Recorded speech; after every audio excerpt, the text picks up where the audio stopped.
আসসালামু আলাইকুম। সবাই কেমন আছেন? আশা করি সবাই অনেক ভালো আছেন। আলহামদুলিল্লাহ, আমি অনেক ভালো আছি।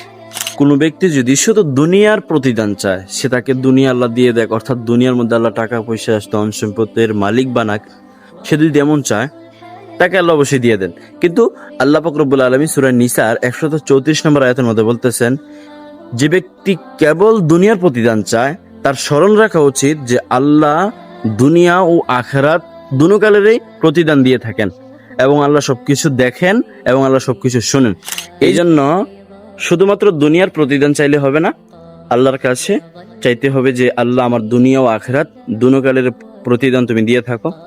আল্লাহর কাছে চাইতে হবে যে আল্লাহ আমাদেরকে দুনিয়া তো সহি সালামতে রাখো, হেফাজতে রাখো, নেককার মুমিন হিসেবে রাখো। আখিরাত আল্লাহ তুমি উপহার হিসেবে আমাকে জান্নাত দান করো। আল্লাহর কাছে জান্নাতের দোয়া করতে হবে।